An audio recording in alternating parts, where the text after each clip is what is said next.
श्रद्धामूर्ति देवियों, धर्म प्रेमी बंधुओं एवं प्रिय बच्चों,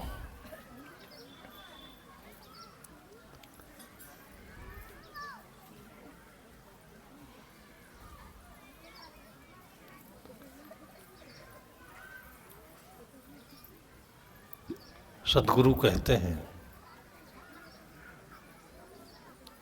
आम लोगों के स्वभाव को देखते हुए सावधान करते हैं, सतर्क करते हैं।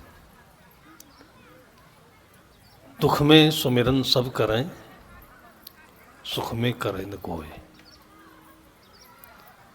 जो सुख में सुमिरन करे तो दुख काहे का होए।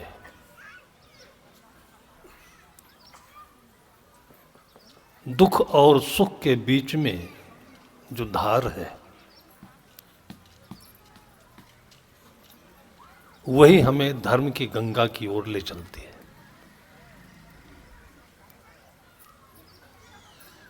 जीवन में दुख नहीं हो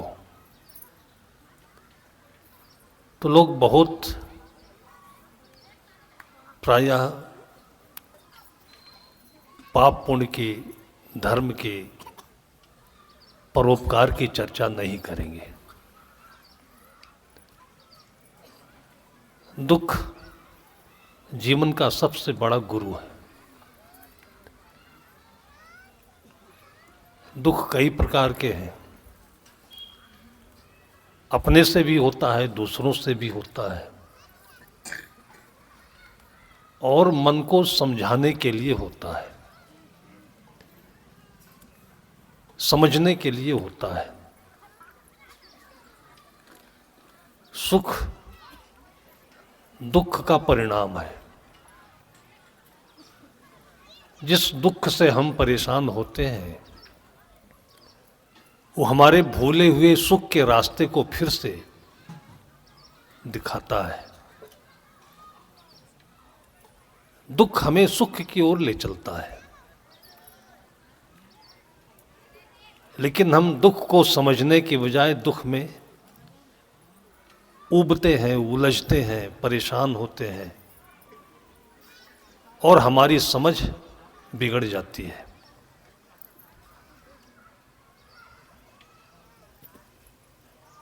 सुख की ओर चलने का जो पहला रास्ता है वो सुमिरन है। दुख में जो सुमिरन करता है उसका रास्ता तय है। दुख में लोग सुमिरन नहीं करते, क्रोध करते। बच्चा कहा ना माने तो गुस्सा तुरंत आ जाता है। एक बूढ़ी दादी को मैंने देखा, गले में कंठी थी। उसका नाती थोड़ा शरारती था, चिढ़ाता था, तो कुछ बात कह दिया होगा, बूढ़ी दादी चिढ़ गई, डंडा लेकर मारने दौड़ी। अब बुढ़ापे की चाल अलग है, लड़कपन की चंचलता है। वो 2 सेकंड में दूर निकला जाकर पकड़ नहीं पाई तो दांत पीसते हुए बोली, अब की बार अगर पकड़ पाई तो कच्चे खा जाऊंगी तुझको। दांत पीस के बोली। मैं दोनों को देख रहा था। मैंने कहा, माँ तुम तो कंठी पहनी हो, कच्चा भी खाती हो क्या? तो बोली, साहेब आप भी जुबान पकड़ते हो।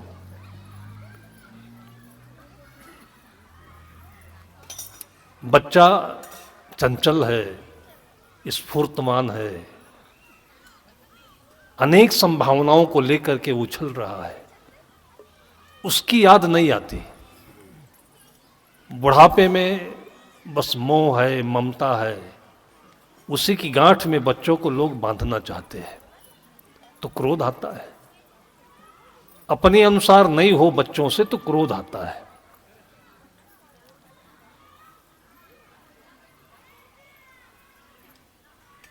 महाकवि संत सूरदास जी ने जो भगवान श्री कृष्ण के बाल जीवन का जो चरित्र चित्रण किया हुआ है मैया मोरी मैं नहीं माखन खायो। अगर आपके घर में कोई बच्चा बिस्कुट चुरा के खा ले तो जो पिटाई पड़े उसकी। घर में बिस्कुट हो तो बिस्कुट चुराएगा, माखन हो तो मक्खन चुराएगा। गलती तो बच्चे की नहीं है, गलती आपकी है कि घर में रखते क्या हो। बीड़ी रखते हो चुरा कर पिएगा, तंबाकू रखते हो चुरा कर खाएगा। इसलिए सबके घर में मक्खन होना जरूरी है, गाय होना जरूरी है। गाय का जो बच्चा कितना सलोना होता है, कितना प्यारा होता है, वो बच्चा आपके गाय के बच्चे के साथ जो खेलेगा वो जीवंत प्राणी है, बहुत कुछ देगा। आपने सुना होगा कि महाभारत में एक आख्यान आता है कि राजा रानी को निर्वासित कर दिया गया, मुसीबत में थे। राजा कहीं और भटक रहा था, रानी गर्भवती थी। उसको एक ऋषि के आश्रम में आश्रय मिल गया। वहीं पर उसको एक बच्चे का जन्म हुआ। कहते बच्चों को साथी चाहिए, तो उसकी बहन नहीं है, भाई नहीं, तो साथी कौन बने। तो आपके घर में गाय है तो गाय का बच्चा साथी बने। आपके घर में गमला है, गमले में पौधा है, वो बढ़ेगा, बच्चे का मन बढ़ाएगा और खिलेगा तो बच्चे को खिलाएगा, वो साथी बने। जब कुछ नहीं मिलता है तब बच्चे मोबाइल पकड़ते हैं। आप मोबाइल रखिए और बछड़े को कूदने दीजिए, देखिए बच्चा क्या पकड़ता है। गलती हमारी लोगों की है। ऋषि के आश्रम में उस रानी को बच्चे का जन्म हुआ, गोद में खेला, फिर धीरे धीरे बकैया घुटनों के बल रगड़ते रगड़ते आश्रम से बाहर गया, फिर थोड़ा दूर जंगल में गया। एक दिन दूसरे बच्चे से उसको भेंट हो गई। वो दूसरा जंगल का बच्चा था जिसको किसी शेरनी ने जन्म दिया था, शेर का बच्चा। वो भी खेलते हुए अपनी मांद से आया हुआ था और ये भी खेलते हुए आश्रम से बाहर भटक गया था। दोनों की आंखें मिली और दोनों से प्रेम हुआ और दोनों मित्र बन गए। फिर रोज दोनों घर से माँ का दूध पी करके जब खेलने के लिए निकलते थे तो मिलते थे, खेलते थे। एक दिन दोनों खेल ही रहे थे कि शेरनी आ गई। बच्चा तो डर गया। शेरनी को याद हुआ कि आज बच्चा दूध कम पिया था, भूखा होगा, तो आ गई दूध पिलाने के लिए। आई, बच्चे के पास लेट गई और जो शेर का बच्चा था वो दूध पीने लगा। ये डर के मारे दूर खड़े होकर देख रहा है कि मेरा मित्र क्या कर रहा है। तो शेर के बच्चे ने कहा कि मित्र दूर क्या देखते, मेरी मम्मी है ये तेरी भी मम्मी है, आजा। बस एक स्तन में लगा करके उसको भी दूध पिलाया जी भर। और आपको याद है, अपने बच्चों को बताया कभी कि ये उस शेरनी का दूध पीने वाला बच्चा कौन था? वो बच्चा था जो बड़ा होकर वो ताकतवर सम्राट हुआ, राजा हुआ, जिसके नाम पर हमारे देश का नाम भारतवर्ष पड़ा। वो दुष्यंत और शकुंतला का बेटा राजा भरत था। आज भी माँ बाप अपने बच्चे की बहादुरी देखते हैं तो कहते कि क्या तैने शेरनी का दूध पिया है? मोबाइल में न दूध है न मूत है, उसी के साथ खेल रहा है आपका बच्चा। तो जो जड़ता, जो संवेदनहीनता मोबाइल में है, वो बुद्धि का हीन हो जाएगा बच्चा। रोए तो फिर अच्छा है, हंसने दो, रोने दो, चोट खाने दो, कूदने दो, गिरने दो, तब उठेगा वो। जीवंतता लाइए बच्चों में। और जो बच्चा बचपन में गिरा हुआ होता है, चोट खाया होता है, वो जिंदगी में बहुत संभल कर चलता है। आपके बच्चे साइकिल चलाते हैं, साइकिल चलाते चलाते कितने बार घुटनों में चोट खाते हैं, लेकिन सीख लेते हैं साइकिल। इसके बाद ये बच्चा कभी कार चलाएगा तो कभी भी एक्सीडेंट नहीं करेगा। कार के महंगे होने से एक्सीडेंट से नहीं बचा जा सकता। कि आप 50 लाख की गाड़ी ले लो, फॉर्च्यूनर, और बेटे को बैठा दो, और यही किया था। और टाटा का जनरल मैनेजर बनने वाला जो साइरस मिस्त्री था मर गया इसी में। उसकी 2 करोड़ की गाड़ी थी, चलाते नहीं बना तो एक ही क्षण में उसी एक्सीडेंट में मर गया। चोट बहुत बड़ी जीवन की दिशा है जो हमें कहीं चलने के लिए, सुधरने के लिए, ऊपर बढ़ने के लिए प्रेरित करती। साहब कहते दुख में सुमिरन सब करें। सुमिरन सब करें वो जमाने की बात है। आज तो दुख में भी कोई सुमिरन नहीं करता है, गुस्सा करता है, लड़ता है। घर में अपने पूर्वजों की चर्चा करना, हाथ दूसरों को दिखाते हैं। देखिए पंडित जी, महाराज जी, हम लोगों को ट्रेन पर लोग मिला करते हैं, क्या आप हाथ भी देखते हैं? ये हाथ किसी को मत दिखाना। सबसे बड़ा जादूगर, सबसे बड़ा ज्योतिषी आपके वो दादा दादी हैं, माई बाप हैं, जिनके हाथों में घींठे पड़े हुए हैं, फोले पड़े हुए हैं। उन्होंने कितने कंकड़ तोड़े, पत्थर तोड़े, सड़क के किनारे नालियां बनाई, सड़क बनाई। कितना कठोर परिश्रम करने के बाद में आपको अपने कंधे पर बैठाया उसने। लेकिन माँ बाप गलती करते हैं कि उन बच्चों को अपना हाथ नहीं दिखाते। उन माँ बाप को जो जीवन में मिला है वो सबसे बड़ा वेद का ज्ञान है, बीजक का ज्ञान है, रामायण का ज्ञान है। थोड़ा सा अपने जीवन के दुख सुख की कहानी बच्चों से तो कह लो कि हम लोग बचपन में, हम लोग आगे बढ़कर, हम लोग यहाँ तक कैसे पहुँचे, कितनी चोट खाए, कितना सुख मिला, कितना दुख मिला। पहले लोग बताते थे। रामायण की कथाएं किताबों में कम, लोगों की मुखों में अधिक होती थी। शाम के समय लोग लकड़ी जलाते थे, अलाव, जाड़े के समय 10-20 लोग बैठते थे, तापते थे और किस्सा कहानी कहते थे। उन कहानियों के माध्यम से आपका बेटा हिमालय तक पहुंचता था। पूरी रामायण की कथा उसके हृदय में समाहित हो जाती थी। अपने जीवन की कथना, अपने जीवन की घटनाएं सबसे बड़ी कथा है। बातचीत नहीं होती, पास में बैठना नहीं होता है।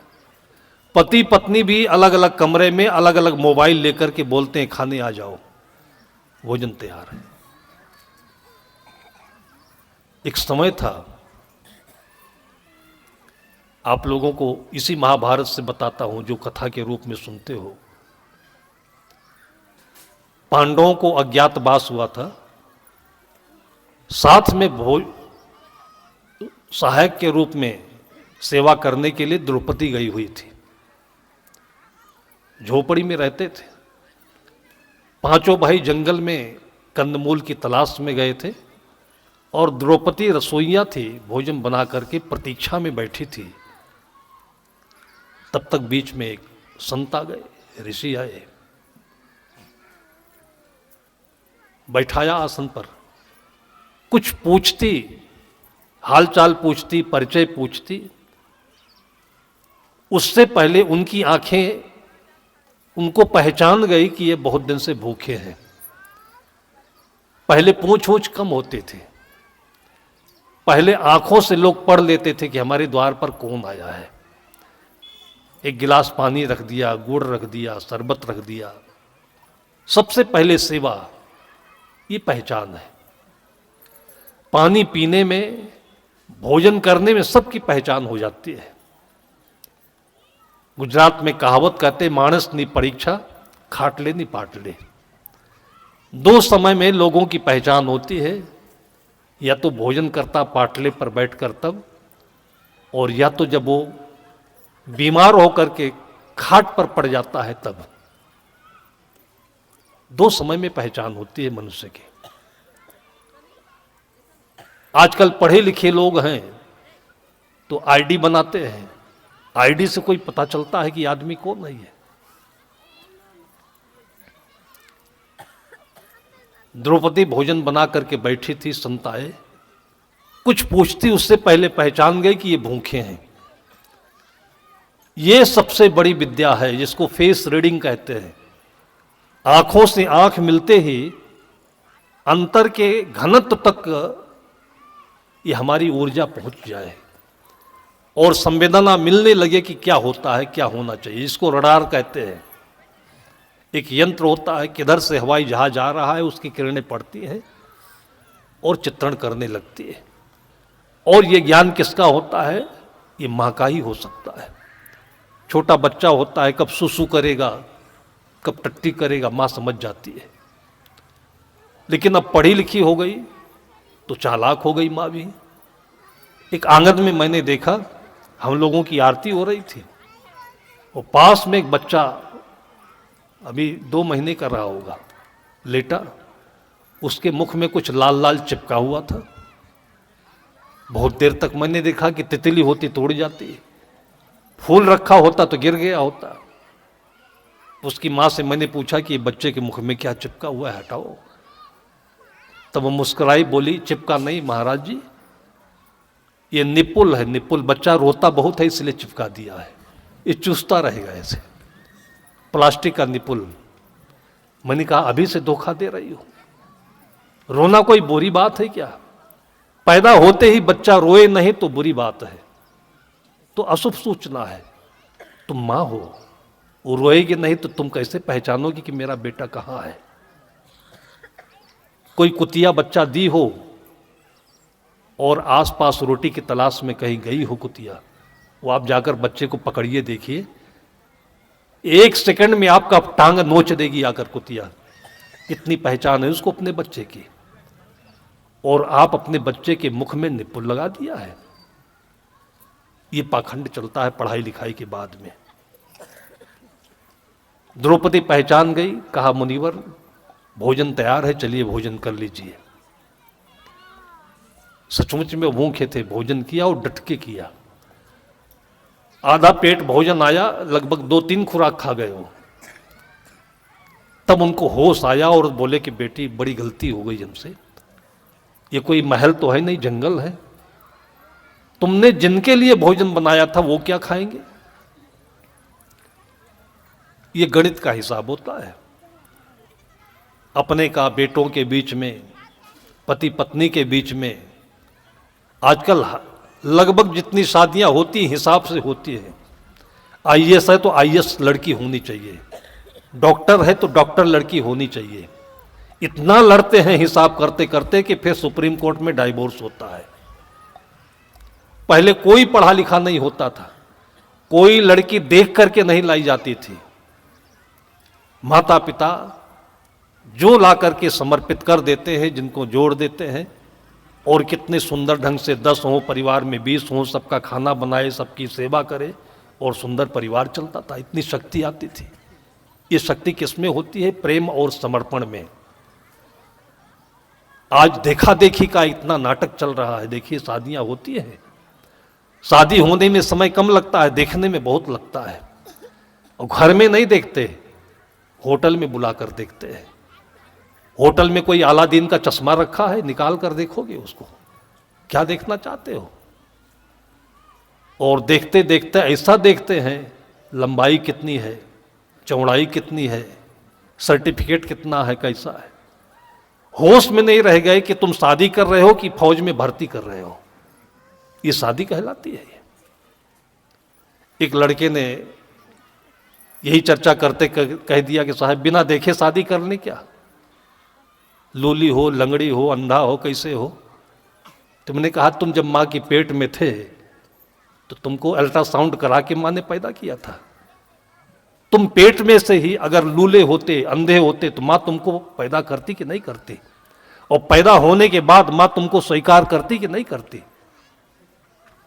तुम्हारे रंग को नहीं देखा, तुम्हारे लिंग को नहीं देखा, तुम्हारे अंग उपांग को नहीं देखा, जन्मते ही जैसे भी हो बेटी। मैंने अपने गांव में देखा, जहां जन्म हुआ, लड़की पैदा हुई तो एक पैर से छोटी थी, और इसके बावजूद उस मां ने अपनी बेटी का नाम राजरानी रखा था। राजरानी, गरीब ब्राह्मण के घर में थे। उस नाम को आज मैं सोचता हूं, तब तो सोचने की क्षमता नहीं थी। आज मैं सोचता हूं तो उस मां के दिल की याद आती है कि उसकी कोई सीमा नहीं है, उसको इंच टेप से नहीं नापा जा सकता। कितना दौलतमंद, कितना अकलमंद मां थी। अपनी बेटी का नाम, जो लंगड़ी थी, उसका नाम रखा राजरानी। लेकिन जैसे कि सुबह के सत्र में मैंने बताया कि वेशभूषा से, रूप रंग से समाज में लोग आकलन करते हैं। साधु आपको इससे और गहराई में ले चलते हैं।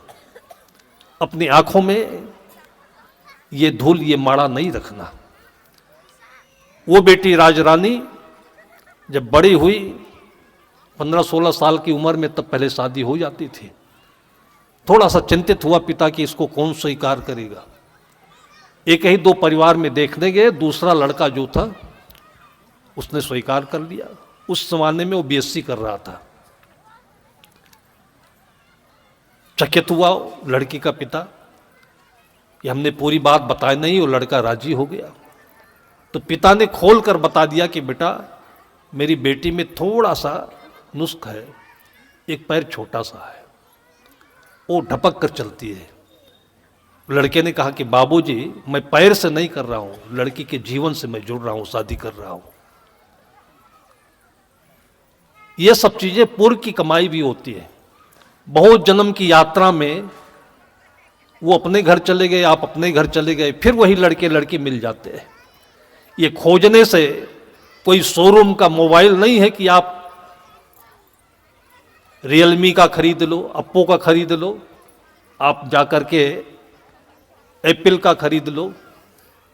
जो जितनी कोशिश करता है, जितना पैसा लगाता है, उसकी शादी उतनी बिगड़ती है। इसलिए कभी भी इसमें ऐसा विश्वास नहीं करना, दंभ नहीं करना पैसे का, रूप का, जाति का। लड़के और लड़की के बीच में बहुत पुराना रिश्ता होता है। और इसको दूसरी शक्ति, मैंने कहा, एक शक्ति तो आपके पास है कि आप दौलतमंद हो तो बहुत ऊंचा ऊंचा दहेज दे सकते हो, बहुत शान शौकत दिखा सकते हो। लेकिन जो दूसरी शक्ति है वो भीतर है। लड़का राजी हो गया, विवाह हुआ, और कुल 1 रुपये 4 आने, उस जमाने में उसको 20 आना कहते थे। तिलक में इतना दिया, शादी हो गई। वो लोग भी गरीब थे, छप्पर में रहते थे, खपरेले में। और उसी के दूसरे साल लड़के को टीचर सबकी नौकरी लग गई। और उस समय टीचरों को 150-200 रुपये तनख्वाह मिलती थी, कोई ज़्यादा पैसा नहीं होता है।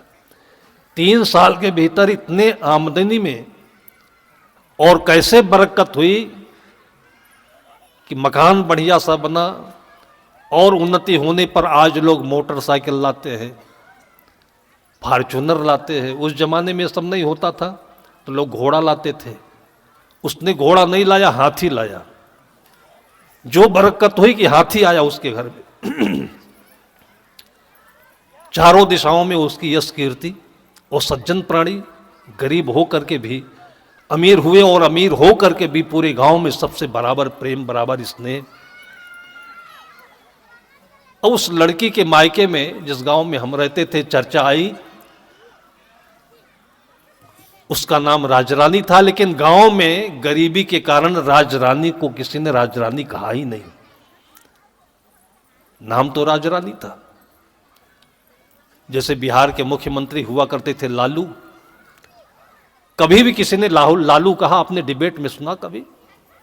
कभी भी मुख्यमंत्री के सिवाय लालू किसी ने नहीं कहा, क्योंकि मुख्यमंत्री थे। गरीब घर का लड़का या लड़की गले में सोने का चैन पहना हो तो देखकर लोग शक करेंगे कहीं आर्टिफिशियल तो नहीं है ज्वेलरी है, कहीं तांबा तो नहीं है, पीतल तो नहीं है। अमीर घर का लड़का 2 पैसे का फोकट का ला करके पहना हो तो बोलेगा कि यार ये बड़ा चमकदार सोना 24 कैरेट का है क्या। इसी में हमारी आंखें झिलमिला जाती हैं, उलझ जाती हैं और ठगा जाती हैं। इनसे आप थोड़ा ऊपर उठना, गहराई में जाना। एकदम से पहचान नहीं होती है। उस लड़की को गांव वाले क्या कहते थे? लंगड़ी।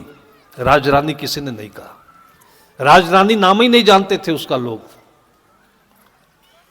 लेकिन जब उसके घर हाथी आया, 1-2 साल और बीते, तो मायके वाले ने आग्रह किया कि बेटी एक बार हाथी सहित आ जाती तू मेरे गांव में, मेरे घर पर। तो मैंने देखा, उस समय हम लोग इंटर क्लास में पढ़ते थे, गांव के चारों ओर मैदान, खेती होती है, उसके चारों तरफ बगीचे हैं। उस बगीचे में हाथी आया तो रोक करके महुआ के पत्तों को हाथी को खिलाया, कुछ देर रुका, तभी लोगों को सूचना पड़ गई कि हाथी आ रहा है। हाथी ऐसा जानवर वैसे भी बच्चे देखने दौड़ते हैं। लेकिन धीरे धीरे जब लोगों को पता चला कि ये उसी लंगड़ी के ससुराल से हाथी आ रही है, तो जो जहां पर भी काम कर रहा था, वो किसान आदमी, गांव के लोग, एकदम से लोग दौड़ करके चले। और उस दिन मैंने पहली बार सुना कि लोग कहते रहे कि चलो देखा जाए, राजरनिया हाथी पर बैठकर आ रही है। उस दिन किसी ने नहीं कहा लंगड़ी आ रही है। जब हाथी पर बैठी तब नाम बदल गया उसका। खुदी को कर बुलंद इतना कि हर तकदीर के पहले खुदा बंदे से खुद पूछे, बता तेरी रजा क्या है। ये वो दूसरी ताकत है। एक ताकत तो यह है कि चलो ठीक है, सोना चांदी है, जमीन है, पैसा है, रुपया है, वो कोई के पास है, कोई के पास नहीं है। लेकिन जहां से ये शक्ति मिलती है, ये दौलत मिलती है, वो ताकत दूसरी आपके बच्चे बच्चे के भीतर में है। उसी को सदगुरु कबीर साहब कहते हैं कि ऐसे घट घट राम है, दुनिया देखत ना है। कभी भी हीन भावना में नहीं रहना। हम गरीब हैं, हम झोपड़ी में रहते हैं, खपरेल में रहते हैं, इसलिए राम जीवन भर उसी में रहे। और भरत ने अपने राज सिंहासन को छोड़कर जमीन से नीचे एक कुश की चटाई बिछाकर जीवन भर उसी में अपने नाम को अमर कर दिया। ये उनकी कहानी है जिनको हम भगवान मानते हैं। सुख अंतर में है। द्रौपदी बोली, ऋषि बोले कि आपका ये रसोई का सारा भोजन मैं कर लिया, तो जो लोग के लिए भोजन बनाई हो क्या खाएगा। द्रौपदी ने कहा कि भगवान आप जैसों के खाने से भोजन कभी कम नहीं पड़ता है। ये बड़ा दिल है। हिसाब लगाया जाता है। मैंने कहा ना कि पढ़े लिखे लोग गणित का हिसाब लगाते हैं, कितना दिया, कितना लिया, कितना पाया, कितना गया। ये गणित सब शून्य है। आप मुट्ठी बंद रखिए, इस मुट्ठी में चमत्कारिक रूप से आपके कहां से दौलत आती रहेगी, कम नहीं पड़ेगा। तुलसी पंचन के पिए घटे ने सरिता नीर, धर्म किए धन्ना घटे जो सहाय रघुबीर। कितने गरीबों को हमने देखा है, दिल खोल कर भंडारा करते हैं, और आज भी लोग उनको गरीब कहते हैं। उनके घर घी कहां से आता है, उनके घर ये रोटी कहां से आती है, पूरी कहां से आता है, मालपुआ कहां से आता है, भगवान जाने। कबीर साहब की दया। ये विश्वास आप अपने अंदर में रखिए। कभी किसी के सामने हाथ खोलिए नहीं, मुट्ठी बंद रखिए। ये ताकत आपके पास में है भीतर। दुख में सुमिरन सब करें, सुख में करे न कोई। एक तो किसी भी परिस्थिति को दुख नहीं मानिए। ये प्रयोगशाला है जीवन। आपको जो कुछ भी मिला हुआ है, जो परिवार मिला, जो माता पिता मिले, ये पूर्ण है सभी, इसमें कुछ भी कम नहीं है। और माता पिता अपने बच्चों के सवेरे शाम दूध पिलाने से पहले, दूध पिलाने के साथ में लोरियां गाएं, गीत सुनाएं, भजन के। कितने बच्चों को मैंने देखा है कि जब दादी गीत गाती है तब सोता है, नींद उसको ऐसे नहीं आती। गीत सुनता है तब सोता है, निर्गुण भजन सुनता है तब सोता है। इसी में आपके दुख सुख के कारणों को ये बच्चा धीरे धीरे समझेगा। उन्हीं में से जिसने समझा, उन्हीं में से एक लाल बहादुर शास्त्री का नाम आता है। भारत के दूसरे प्रधानमंत्री, सबके नाम पर टीका टिप्पणी होती है, लेकिन लाल बहादुर शास्त्री के नाम पर कोई नहीं करता है। पक्ष विपक्ष दोनों सिजदा देते हैं। और हैं कौन, थे कौन? बनारस में एक रामनगर स्टेट पड़ता है, गंगा के किनार पर एक गांव है, वहां उनका जन्म हुआ। सामान्य परिवार के थे, स्कूल पढ़ने जाते थे तो बीच में गंगा नदी की छड़ान होती थी तो तैर कर चले जाते थे। माँ को पता चला कि बेटा मेरा गंगा में तैर कर जाता है तो उसको तकलीफ होने लगी कि मेरा बेटा इसी नदी की धार में खो न जाए, तो 2 आने पैसे देती थी कि बेटा नौका से उस पार जाया करो। लेकिन बेटे ने क्या देखा कि माँ रोटी बनाती है, चिमटा नहीं है जिससे रोटी पकड़ी जाती है, हाथ जलता है। उसके साथ जो और बच्चे पढ़ने आते हैं उनके पास पायजामा नहीं है, केवल नईकर पहनकर, जांघिया पहनकर आता है, बंडी पहनता है, फटी है बंडी। हम लोग भी जब पढ़ते थे, हमारे साथ डिग्री कॉलेज में एक लड़का पढ़ने आता था और डिग्री कॉलेज में भी वो अंडरवियर पहनकर आता था। लेकिन मैं आपको बता दूं कि जब आता था तो लोग उससे हैंड शेक करने के लिए, शेक हैंड करने के लिए खड़े होते थे। ऐसा नहीं कि जांघिया पहनने पर उसकी इज्जत कभी कम हुई हो। इतनी अच्छी इंग्लिश की राइटिंग उसकी होती थी, गांव का रहने वाला, गरीब घर का, और ऐसे इंग्लिश बोलता था लगता था कि ये ब्रिटेन से पढ़ करके आया हुआ है। गुणवान की पूजा सब जगह होती है। वो आपके बच्चे के भीतर में छिपा हुआ है, उसको पैंट पहना करके बदन का नहीं करे, बाहर के कपड़ों में उसकी शान शौकत को खोए नहीं।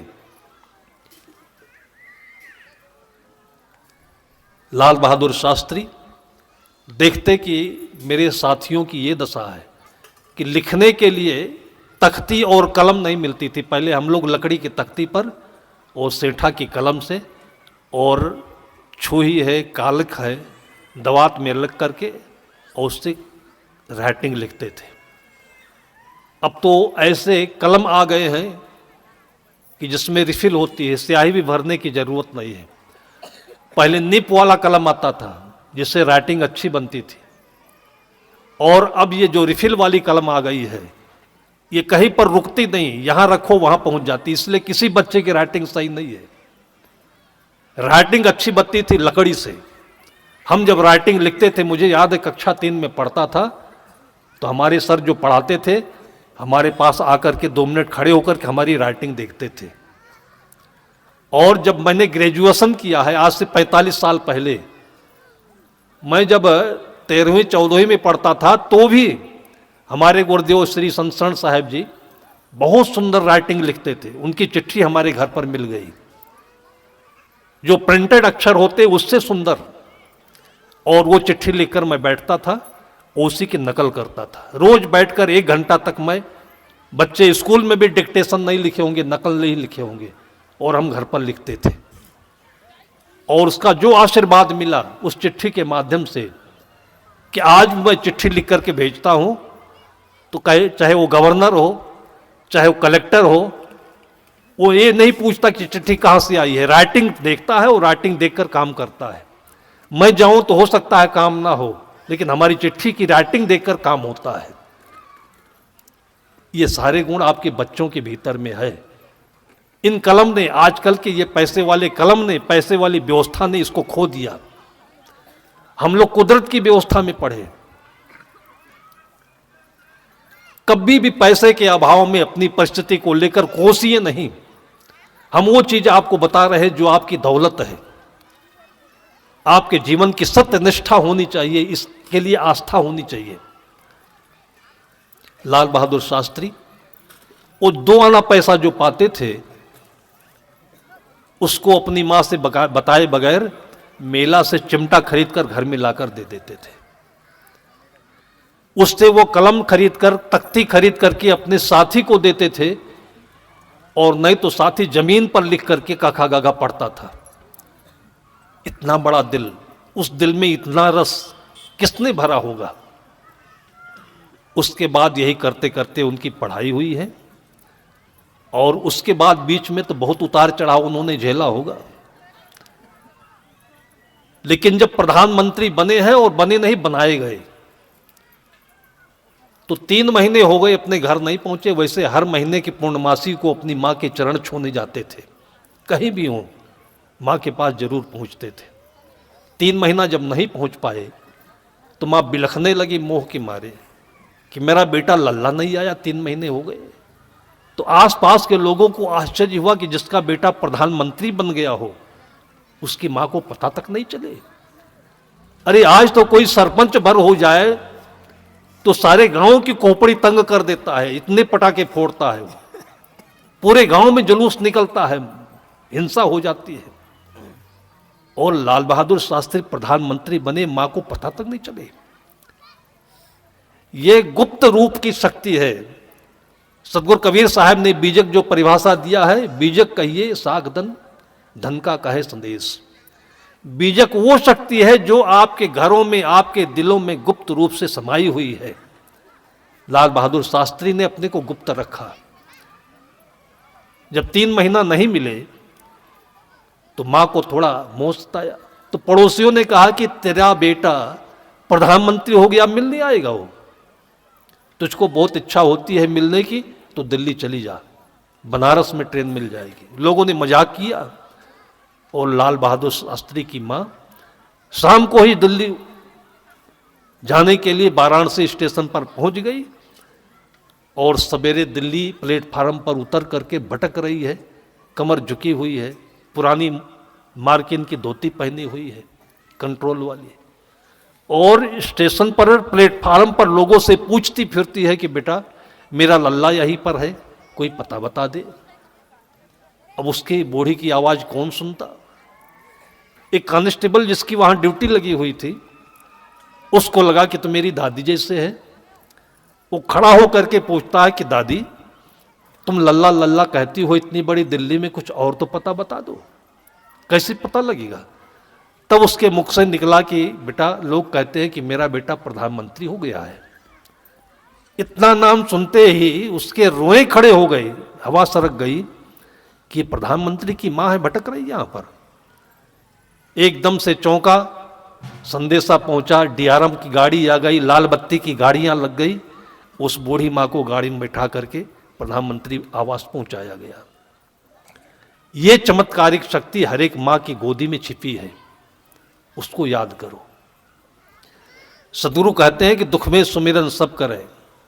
थोड़ा सा कुछ नहीं मिला, मोबाइल नहीं मिला, पढ़ने नहीं जाएंगे, क्या सिखाया बच्चों को।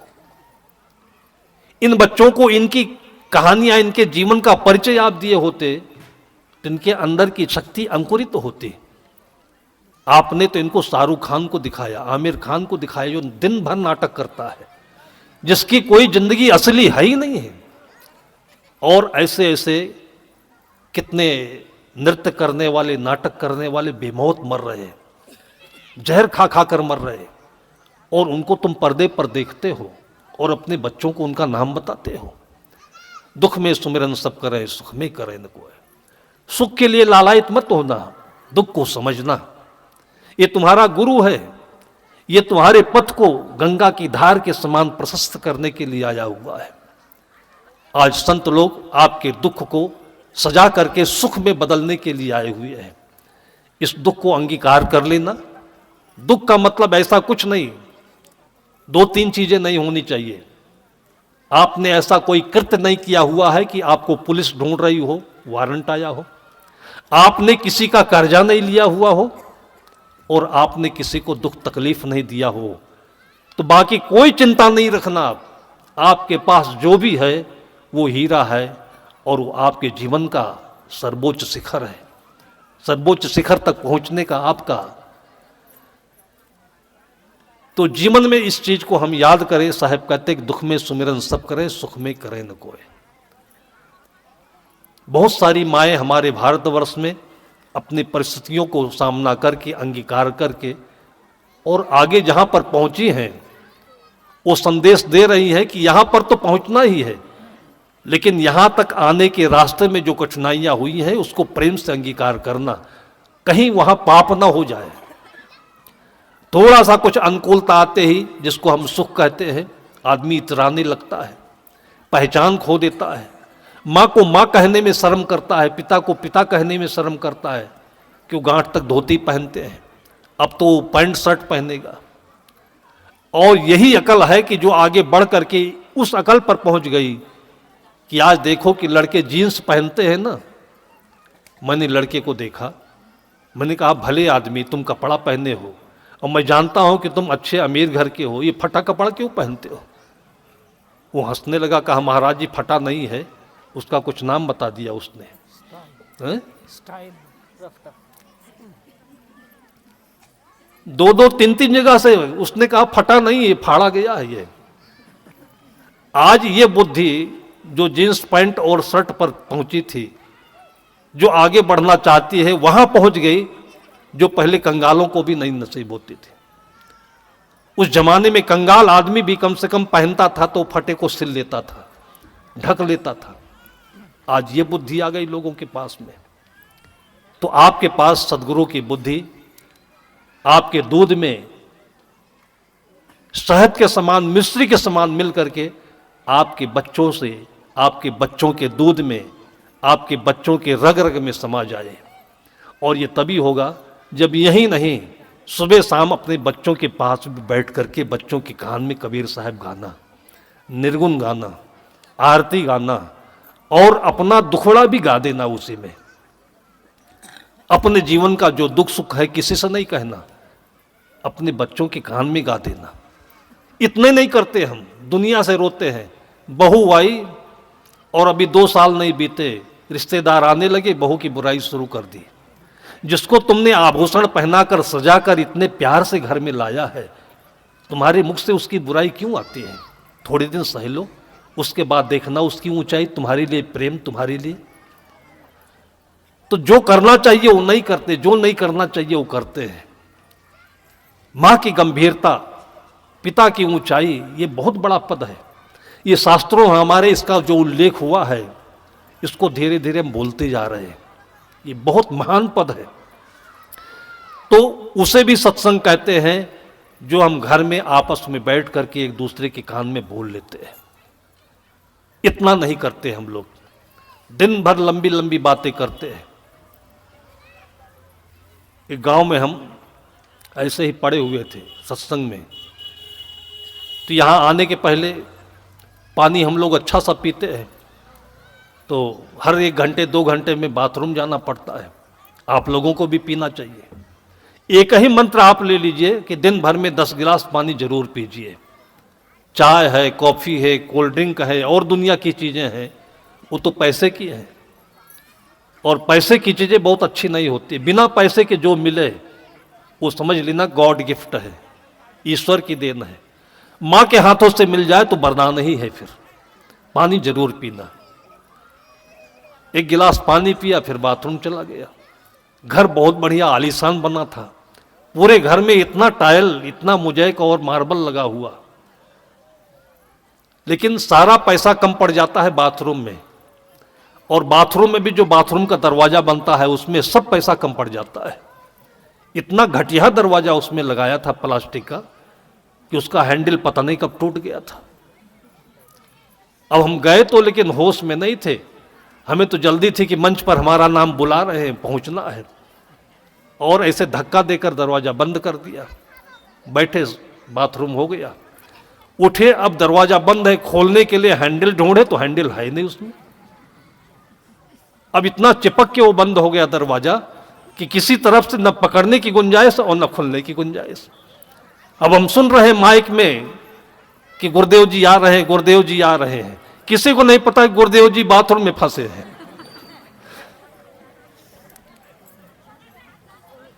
पसीना आ गया।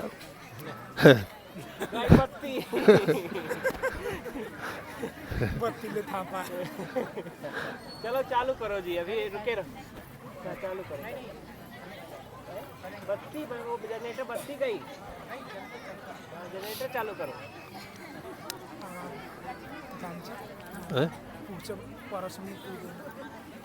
जनरेटर चलाएंगे, चलाए पूरा हो जाए।